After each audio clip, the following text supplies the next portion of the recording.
Bonjour à tous et bienvenue pour notre série sur les brachot du matin. Et là, maintenant que j'ai compris que j'avais un chemin à emprunter, eh bien il est temps de y aller. Écoutez plutôt. Baruch ata Hashem Elokeinu melech haolam she'asa li kol tzorki. Voilà, ben oui, she'asa li kol tzorki. D'après la halakha, on dit cette bracha-là, eh bien lorsqu'on met ses chaussures. Ce sont mes besoins dans ce monde. Pour pouvoir me mouvoir dans le monde, j'ai besoin de mes chaussures. Ah là là, combien d'histoires on a raconté à nos enfants sur les chaussures, des histoires qui viennent du peuple juif, pas du peuple juif, et des chaussures magiques comme ci et comme ça. Mais moi, j'aimerais qu'on se rattache à une histoire beaucoup plus terre à terre. Je suis désolé de prendre un tout petit peu plus de temps pour cette explication-là que d'habitude, mais vous allez comprendre à quel point les chaussures de l'homme sont fondamentales. Vous savez, dans mon autre casquette de guide, eh bien, avant le corona, j'avais l'habitude d'emmener des gens sur les traces de la Shoah.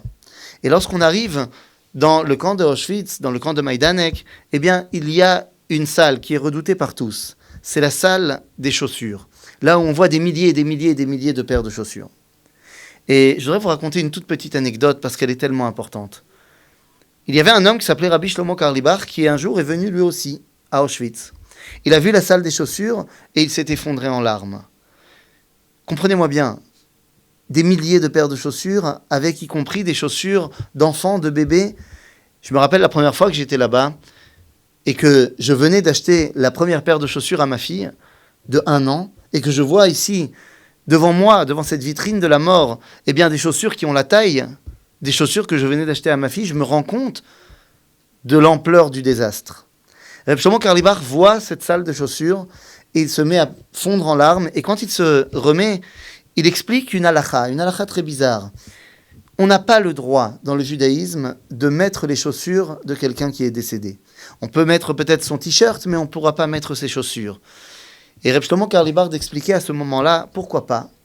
Eh bien, il dit parce que, mais quel est cet orgueil, cette opulence de dire que je sais, moi, dans quel chemin ces chaussures allaient aller.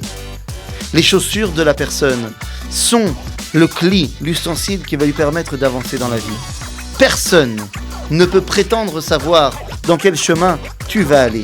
Il n'y a que toi qui peux le savoir. Merci à Kadosh Baruch Hu de m'avoir donné l'outil qui va me permettre de me réaliser dans ma vie. Je te promets de ne pas te décevoir. À bientôt les amis.